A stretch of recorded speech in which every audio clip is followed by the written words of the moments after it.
Hey everyone, welcome to the RotoGrinders Morning Grind Podcast. I'm your host, Stevietpfl. It's Tuesday. It's March 28th. It's 2023. We have 6 NBA games to talk about here on today's podcast, joined by the Spidey Bomb man himself. TJ, what's happening, my friend? We are so close to the Yeah. return of the Spidey Bomb. It's here this week. We are so close. I'm ready for it. Doing pretty well. It was we had a fun little crossover today for Grinders Live and Crunch Time. Got to mess around with Dean, which is always a good time. And now I'm ready to now I'm ready to break down Tuesday's slate. You guys start talking that nonsense and I'm out. That's usually like it's kind of my thing now on Grinders Live when I'm on Grinders Live is to leave funny like that and listen. So NBA slates. I mean, it's not going too bad for me right now. We'll have to see how it kind of plays out. I was talking to you pre-show, like James Harden getting ruled out and not seeing it until like 9:01 really messed it up because I could have easily swapped Harden to Booker to the guard and use Markkanen in the utility, and that might not work out either. But now I got De'Aaron Fox. I left like $1,400 on the table because I couldn't do anything else. So we'll see how it plays out. I avoided all the duds early, so I'm still aggravated. Gosh, March NBA, but not might be done with daily fantasy, but I love fantasy pick'em props still. So still going to be breaking down the slates and doing all that stuff. So hope everyone is having a fantastic Monday night or Tuesday morning, depending on where you're listening. Richie, I appreciate you hitting that like button. Hope everyone on YouTube, what's happening YouTube, is ready to talk some hoops. We got 6 games. I'm chilling. We're going to talk some hoops. It's a small slate, so I need 2 things before we begin. Okay. One, all the people who are watching live in chat right now on YouTube, go to my Twitter page at TJ_Zwarych5, ZWARYCH5. I'm in the Agents of Fandom is hosting something called Marvel Madness, and I'm in the Final Four semifinal matchup against RotoGrinders' own Rob Coakley. And so I'm in a tight matchup right now. It was like 55-45 last I checked. Go over there, vote for me because screw Rob. And then the second thing is I'm in a season-long MLB draft tomorrow night. Do you do any of these, Stevie? Yes, I do. So I do one that I've been doing forever. Technically, like the RotoGrinders one, we've been doing forever now as well. So I do 3. I have a really deep like dynasty one that I've done forever with some friends that I grew up playing baseball with. Where it's dynasty, so it's not like we're drafting every year outside of picking up some rookies and stuff. And then we have the RotoGrinders one that we've been doing this thing forever now. I was trying to our league history. Our first year with the RotoGrinders draft was 2012. Was the first year we did it. So yeah, I mean a few, and then I have one more that I do with some disc golf buddies that like baseball as well. So yeah, I mean, yeah, I got some fantasy season long going. I got a lot going on Underdog. If you have like a set of preseason rankings that you want to fire my way, I would accept that. I draft very heavy pitcher, so I'm not the best person. I got a live draft tomorrow night with he's been in the chat before. Gundacker. He's done some. He's got a league, and I'm live drafting tomorrow, and I know enough because I am ready for like daily. You know what I mean? But I haven't done any season long analysis in terms of who's a good pick and where.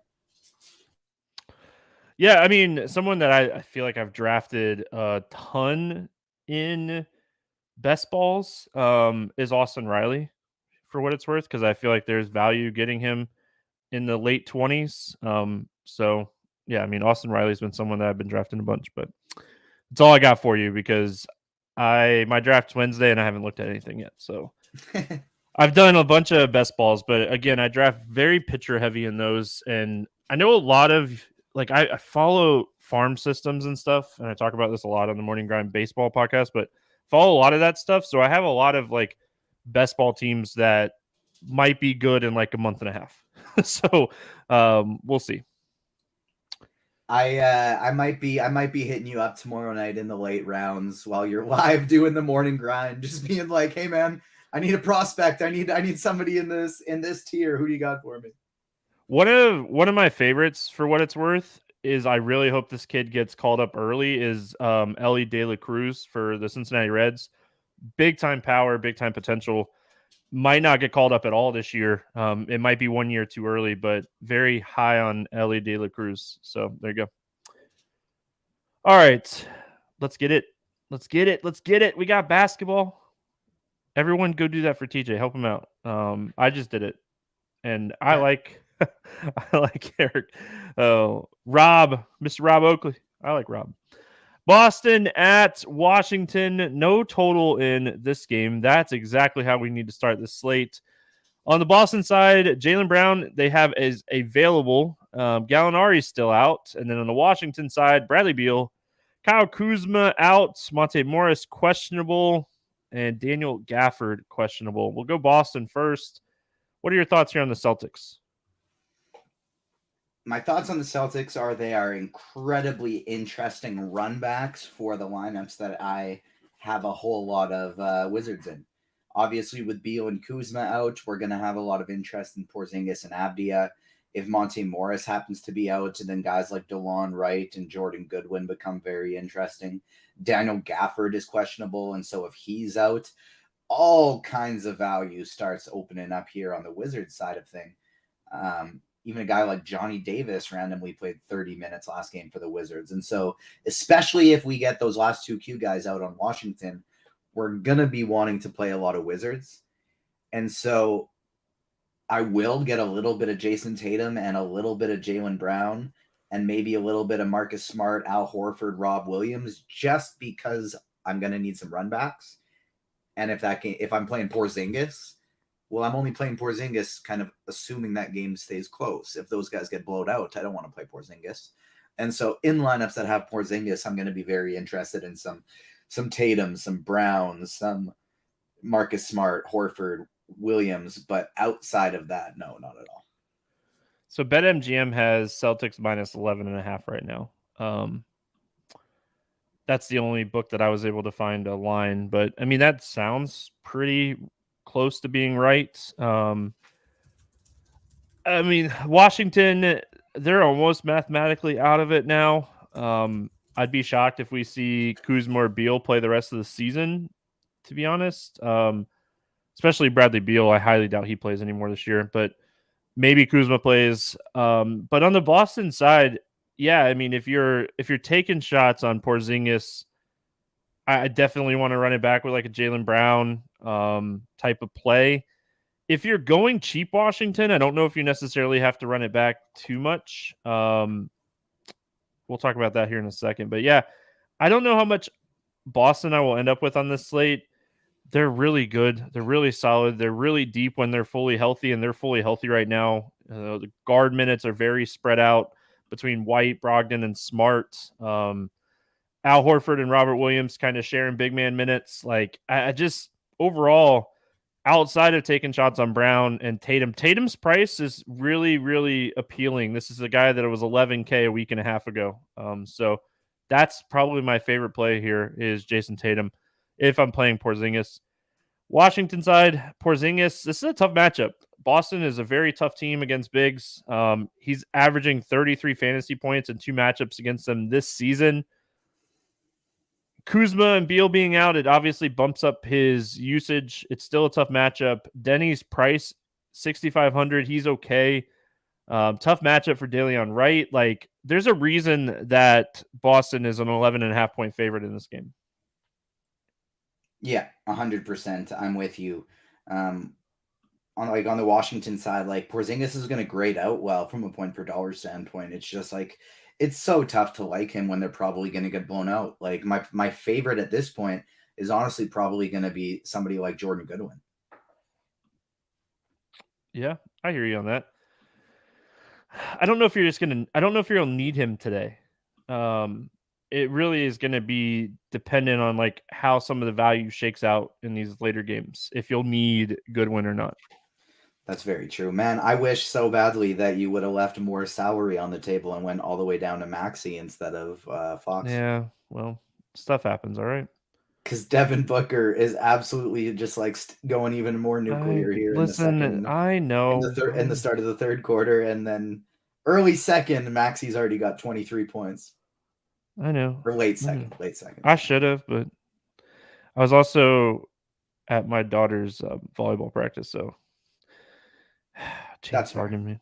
Just play. Anyway, Miami at Toronto. We're moving on. This game is currently at a 219 total. The Raptors are a slight 2.5-point favorites. Injury report for this one is Lowry's questionable. Will Barton is doubtful. Gary Trent Jr. is questionable. Otto Porter remains out. We'll go Miami first. What are your thoughts here on the Heat? I never get the Heat right for what it's worth. But having said that, like Bam's price is getting up there a little high for me. Butler's price is getting up there a little bit high for me. I think he's fine, but definitely not going to be one of my main targets. Bam at 7.5 provides kind of like a nice floor ceiling combo. Harrow's fine. Max Strus as a value at 4,400 would probably be the one that I'm most interested in outside of Bam, but not a ton of interest here going up against a good defensive team like Toronto. Yeah, I mean, outside of just playing this game because it's a 6-game slate and you think it's going to stay close, there's not a ton of value here. Jimmy Butler has been playing phenomenal here recently outside of the shellacking they took to Brooklyn last time out. So, I mean, he was somebody like in a bounce back spot that I don't mind. He has double upside right now. I don't know, like outside of that, if I want to play anybody else. They'll need Bam's size in this game, but it's not the greatest matchup. He's not a huge like usage like big man. So I'm probably with you, man. I don't love really anything here. If you're running 150, I say this all the time, but I'll say it again. If you're running 150, I always would suggest getting some exposure to Tyler Hero because he has the nights that he just can't miss. So that's where I would probably get my exposure in a large field tournament as Tyler Hero. Toronto side, I mean, Siakam is 9,200. He's kind of lingering in this low 9K range. Van Vliet's 9K in a really tough matchup. I don't want to pay that price for him. Siakam, like he's borderline. Raw points will matter on a slate like this. If Trent sits, it could potentially open up a few extra minutes here. I mean, it will open up extra minutes. It's just we're kind of figuring out where they will go. Maybe Barnes plays an extra couple minutes, but overall, I mean, this game is just not my favorite game on the slate. Yeah, I'm with you. It's one of my least favorite games on the slate. Siakam and Van Vliet's price keep going up there. Pirtle at 7K would probably be the one I'd be most interested in, but no one individually I like. It's kind of like you said with Miami. It's a 6-game slate, so it'll be worth a little bit of exposure. Nothing wrong with doing a little Siakam Bam mini stack or a Harrow Siakam mini stack, something like that, but definitely not going to be a main target. All right. We have another game. Like the slate's very interesting. There are a few really good games that we're going to talk about DFS wise that are coming up. Just so like everyone can hang on. We're going to get there. I promise. This one's not bad. This one, Cleveland at Atlanta, 234 total. Cavs a 1.5-point favorite. Injury report here is Jared Allen is questionable for Cleveland. Okoro is questionable and Dean Wade is doubtful. So looking at Cleveland first, this is obviously going to be a pace-up spot for Cleveland. This game should be very competitive with it being in Atlanta as well. I mean, I think this is a stackable game. What are your thoughts on Cleveland? I love Cleveland today. Obviously, especially if Jared Allen gets out, things really get stepped up. Evan Mobley would be somebody I'd be looking to play in almost all of my lineups. I actually think Isaac Okoro being questionable is a pretty big deal too. Not because he's a big usage guy, but he plays a lot of minutes every night. And so if Okoro really good defender. Exactly. And that is also very much lower like the defensive ceiling of the Cavs here. And it would make this game a lot more stackable. Karis LeVert started the second half in Okoro's place last game. He didn't do very well, but he played 31 minutes. If he's out, I think LeVert's in play. I think somebody like a Chetty Osman could be in play if you're running 150 lineup. Same with Ricky Rubio. But obviously, the priorities would be Mobley if Jared Allen is out. Donovan Mitchell, I think, is a very strong play, but my favorite is probably going to be Darius Garland at 7,400. Yeah, I mean, I want to see the Allen news because, I mean, if Allen's out, like my favorite easily is going to be Evan Mobley here. But yeah, I mean, Garland is really interesting at 7,400. I like Mitchell too, large field tournaments. And if Okoro doesn't play, maybe Stevens plays 25 minutes at 3,100. I just don't know if we'll need, because they could go Jetty Osman as well at 36. They have options. You know, LeVert can play. LeVert's already kind of at that like 30-minute range, so I don't know how much more they would necessarily add to him, but they have options. I mean, this game is very interesting. Dave, I'll get back to your question in just a second, but TJ, let's go to the Atlanta side. Tough defensive matchup. We know how tough the Cavs are, the best defensive team in the league this season. Trae Young, 2 matchups against them, averaging 49 fantasy points in those 2 matchups. DeJounte Murray around 37 on average. Capella's minutes seems like he's going to get 28 to 30 minutes a night right now. Even like John Collins has been playing consistent minutes recently.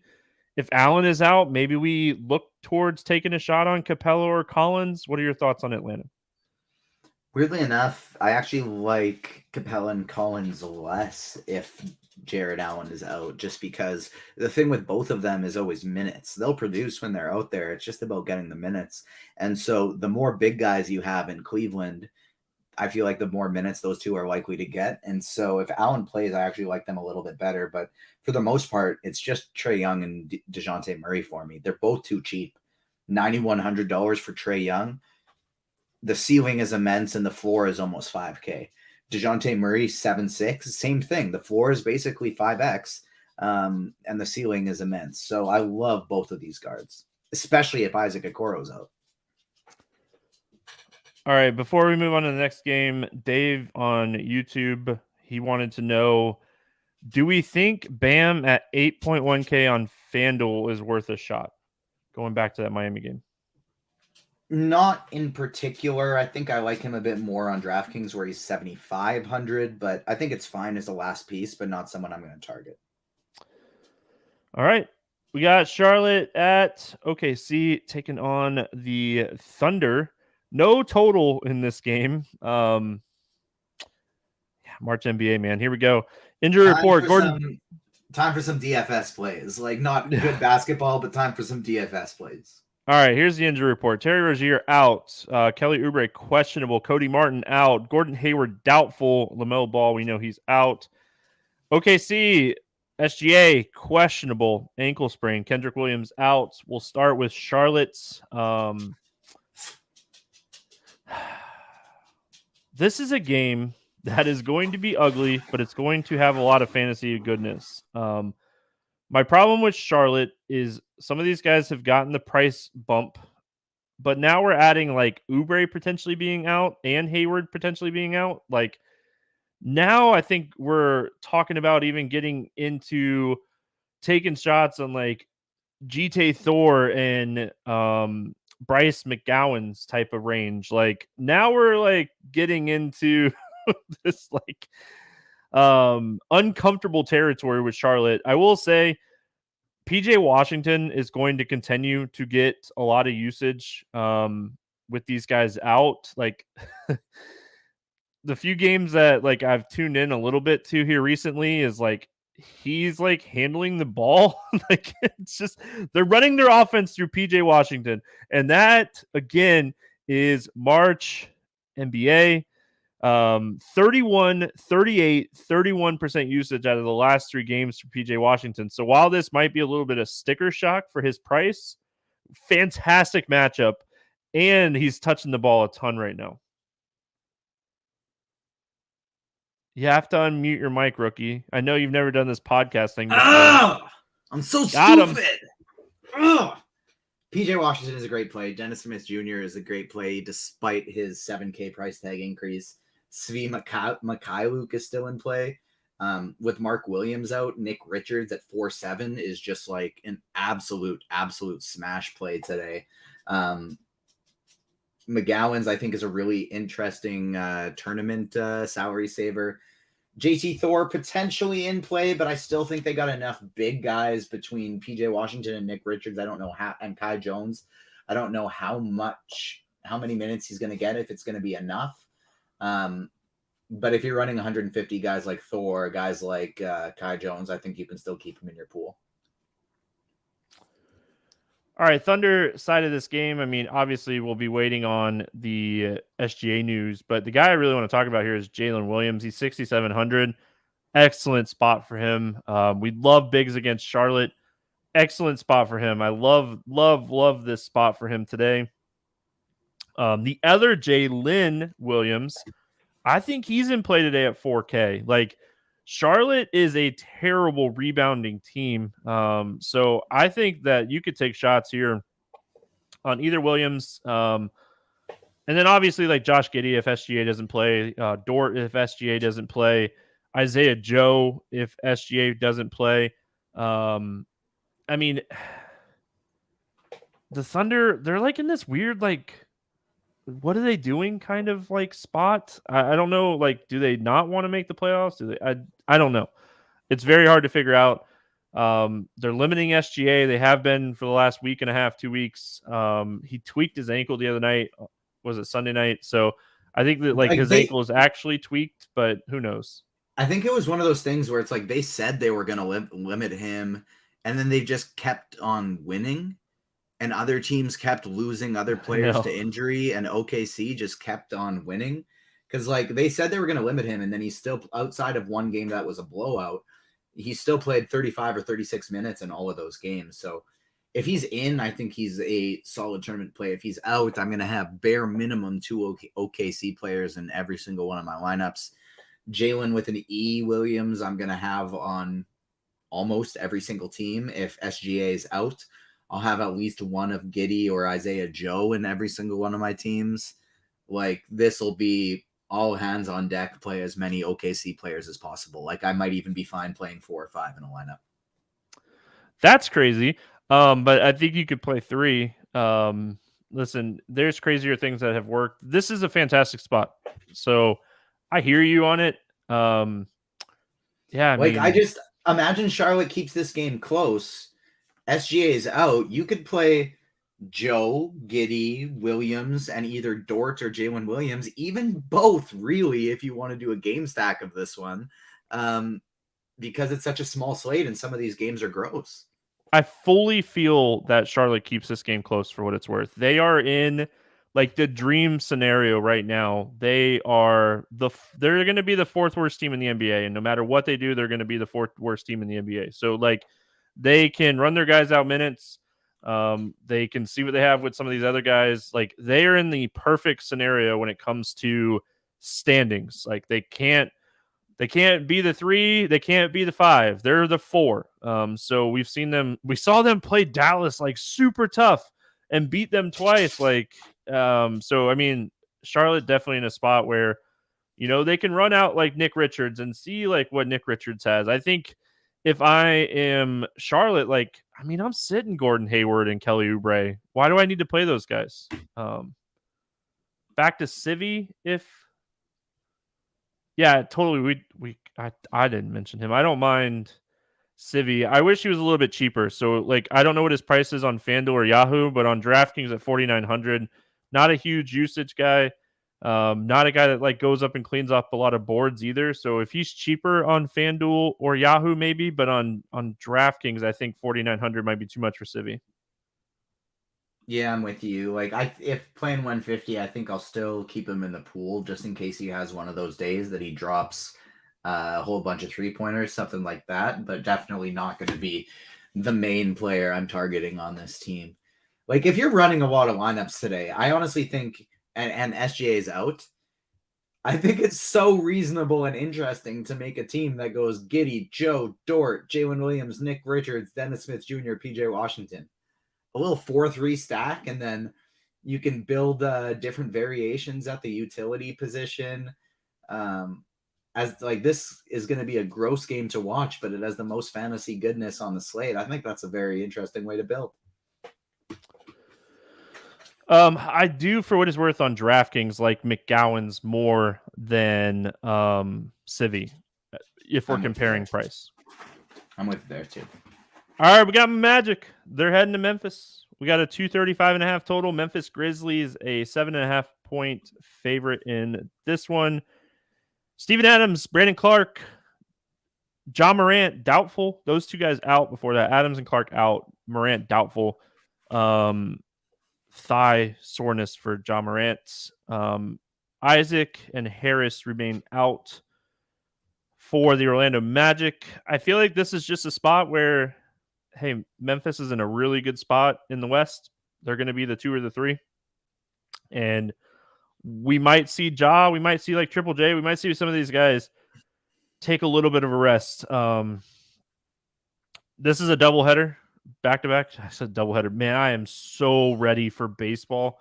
Oh, back-to-back. Going Magic first. I mean, Magic's tough here. Paulo has shown a little bit of upside here recently. I don't mind potentially taking some shots on him. Fultz, I feel like his price is kind of right where it should be. Franz Wagner is someone that definitely, if you're playing a bunch of teams you want to have in your player pool. What are your thoughts on my Magic here? Similar to how I feel about the Boston Celtics, I'm going to be playing quite a few Memphis players, and therefore I want to keep these Magic players in my pool as runbacks. Fultz has a ceiling at that price. Banchero is probably my favorite at 7,200. Carter, Wagner, Anthony, Suggs. I don't really think that I have the need to go there. I think they're all priced appropriately. I'll maybe keep Carter Jr.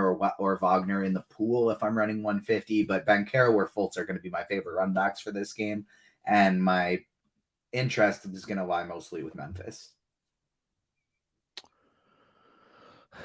Yeah, I mean, the Memphis side, here we go. Tyus Jones, John Morant doubtful. His price, it's so fantastic, right? Like he gets up to like 7K, and then we get back to getting him back at 5,300, and here we go, jumping right on it. And I mean, he's one of the best plays, if not the best play in the slate. I don't want to overthink Tyus Jones in this spot.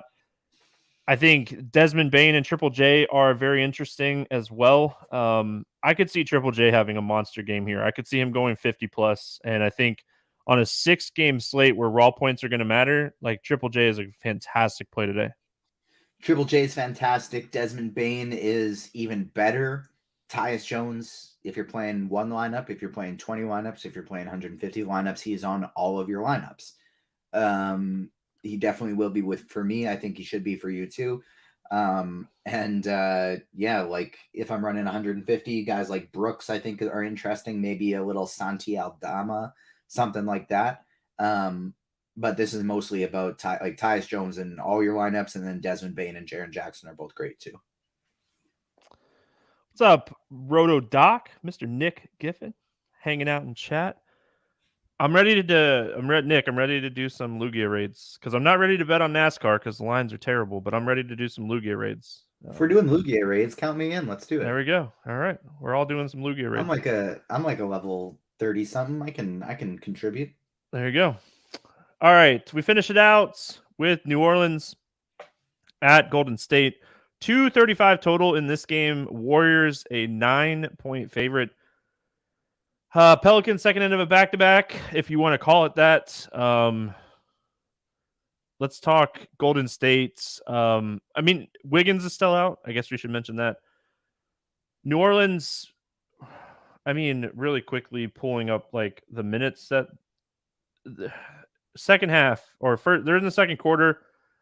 They're playing pretty normal minutes, but I mean, they're handling Portland like everyone knew they would. So not too concerned about the back-to-back here for New Orleans.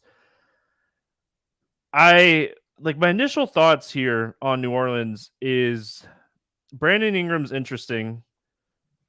They don't really have anybody to fully match up with Valanciunas if they want to use Valanciunas at a high clip in this game like they have been recently.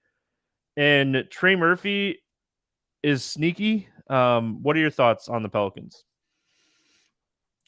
My first thought on this game actually is that if Golden State's going to be favored by 9 or 9.5 points, I like betting on the Pelicans.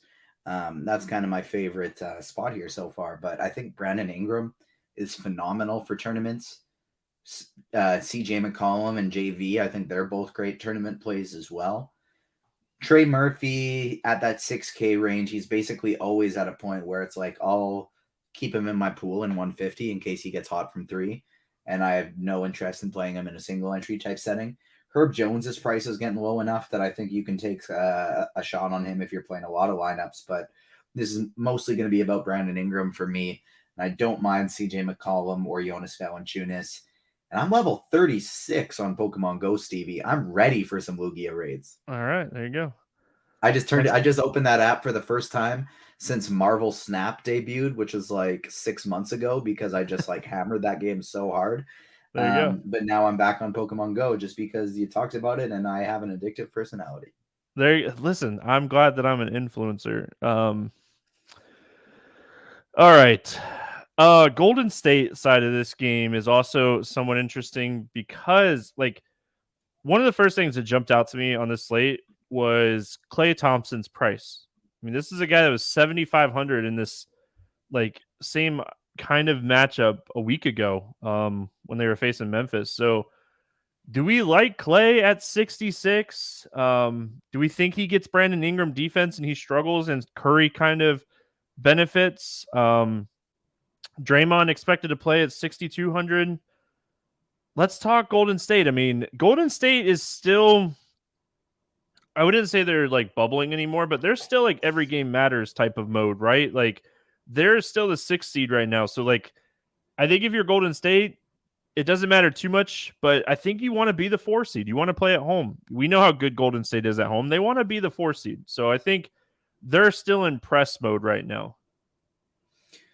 I think this Golden State Pelicans game is like as a late night hammer, 2 hours after any other game. Like this is the tournament watch your lineups climb up the standings when everybody else is done kind of game, because Brandon Ingram on the one side is a great tournament play, and then you look at this other side for some runbacks with Ingram. Curry at 9,600, huge ceiling. Klay Thompson at 6,600, huge ceiling. Draymond Green, solid play at 6,200. Even Kevon Looney, I think, is in play at 52. And then if you don't think this game is going to stay close, you don't want to play Ingram, you do think this is going to be a 9 to 10 point game like the spread suggests, then get yourself some Jordan Poole at 5,900. Get yourself some Jonathan Kuminga at 4,300. I think those both make for great tournament plays as well. Okay. I hadn't even thought about Kuminga. So that's an interesting thought for sure. Like, what's his ceiling? What do you think Kuminga's ceiling is here? 30?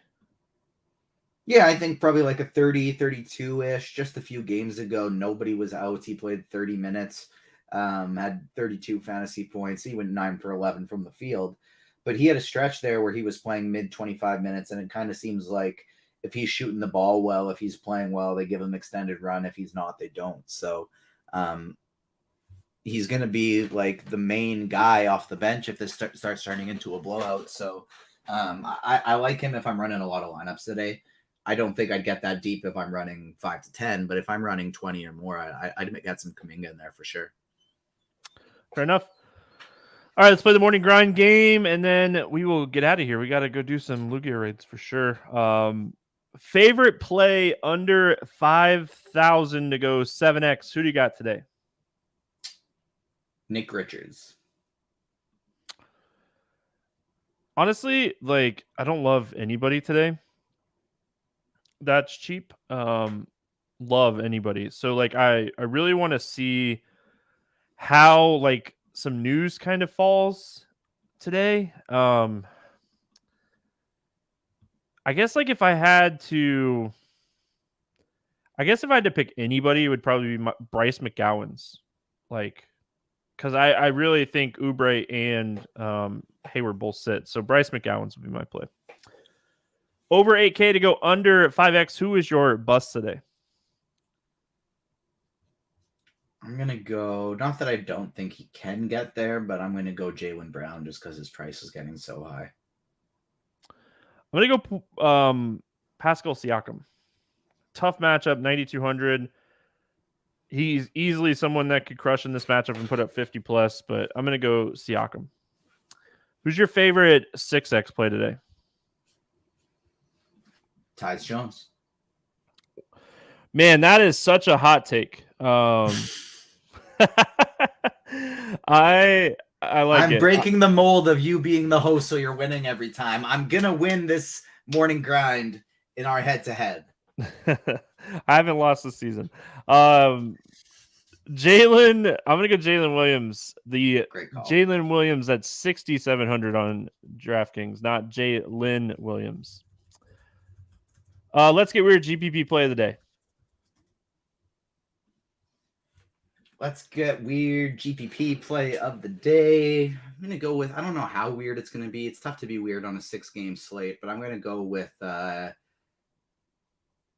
leave you Klay Thompson, and I'm going to go Darius Garland. I am not going Klay Thompson. I am going Clint Capella today. 6K. I don't think anyone's going to play Clint Capella. I think he gets a bump if Allen is out. He's gone over 40 fantasy points in 3 of the last 4 games. I could see him playing a large role. They just got to give him the minutes. If he gets the minutes, he does well. It always comes down to minutes for Clint Capella. Any bets or fantasy pick and plays that standing out to you? I like the Pelicans plus 9.5. Yeah, I know you mentioned that one. I mean, nothing like jumping off the page to me today. I'm also very hesitant right now with like injury news to say like anything when it comes to the betting market. I mean, if Celtics are healthy, I don't mind them minus 11, but it's not my favorite. Like there's nothing like, I'm just going to go out and say there's nothing that's like jumping off the page to me today. Before we get out of here, we did have Richie in chat. Just curious, I don't know. Have you looked into the new MLB rules and have thoughts? If not, I can give my thoughts and then we'll get out of here. You give your thoughts because no, okay. I have not. So the question is, do I think it favors hitters or pitchers? The pitch timer, I don't think it favors anybody. It's dumbest rule I've ever seen in my life. I hope it goes away. Like, talked about this on SiriusXM on Saturday, me and Eric, and the Trout-Ohtani like World Baseball Classic matchup that finished that game, like every pitch would have been over the timer, and it was one of the best moments we've had in recent memory for baseball. So hate that rule. I don't think it benefits anybody. If anything, it benefits like the pitch timer benefits maybe stolen bases with the larger bases as well and no shifts. I think we've seen like the Reds just kind of say, hey, we're going to run no matter what. So I think stolen bases are going to be up this year, which, you know, we're really going to have to pay attention to that trend and like which team is running to start the season. So I think that is something we're going to watch. And then defensive shifts. I mean, this is no question for me. This is going to benefit hitters more than pitchers for sure. Like shifts are made for the pitchers, but yeah, it's gonna benefit hitters. We're gonna see like more like, you know, bloop singles and, you know, singles get through that we weren't seeing. So I think the shift is definitely going to help hitters. It's all going to equal out, man, at the end of the day. So Josh said we could change the clock to just no clock in the 9th inning. I personally would love to see them take it away for the last 3 innings. If you want to have the pitch clock for the first 6 innings, go for it. But the last 3 innings, I feel like baseball's a long game. Like, baseball's been around for a long time, and it's always been a long game. And I know they want to get newer fans and younger players, like people watching the sport. Baseball is a long sport. It's a long game. If you go to a baseball game, you're going to be there for 3.5 hours. It's not an NBA game. Like, it's just different.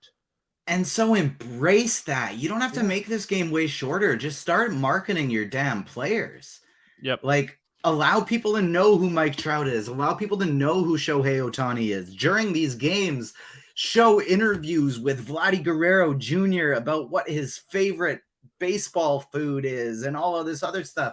Make it a family experience at this game. Yep. Make it enjoyable to watch on TV and market these players more so we have something to root for outside of just sports bettors and favorite teams.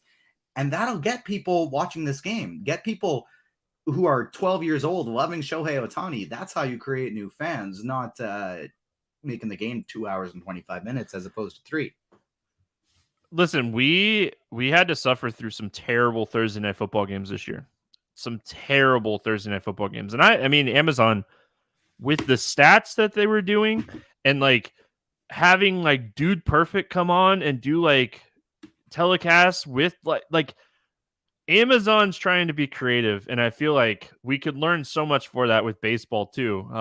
Like what you're talking about, like why can't we interview the DH in the bottom of the second inning when he's just sitting there and his team's out in the field? Like, hey, what did you see last at bat? What have you seen so far this game? Like kind of stuff like that. Make it more interactive. And I mean, you know, I always go to NASCAR because that's what I do.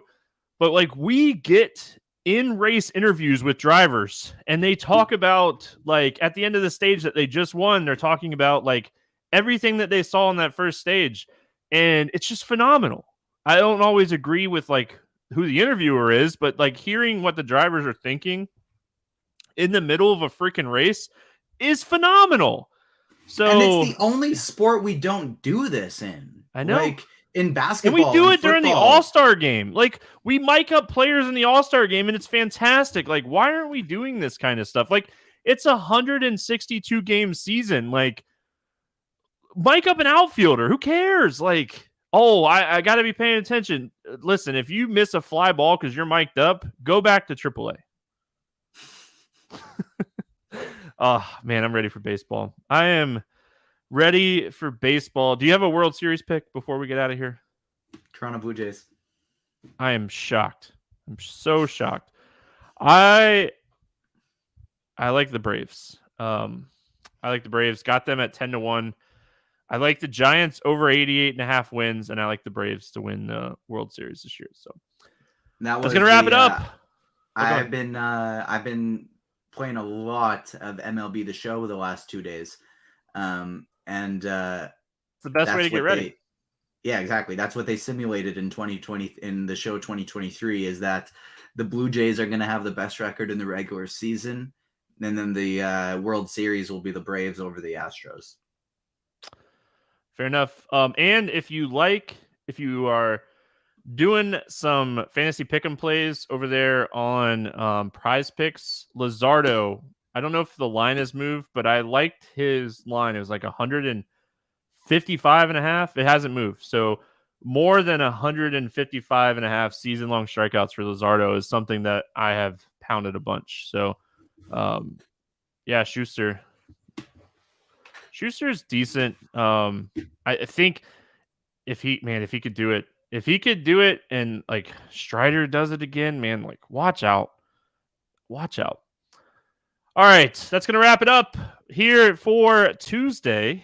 We'll be back tomorrow, Wednesday, talking more basketball. Thursday's podcast is baseball. It's opening day baseball. We're going to break them all down on Thursday. So if you like baseball, make sure you hit that subscribe button. If you like basketball, make sure you hit that like button. We'll see you all tomorrow.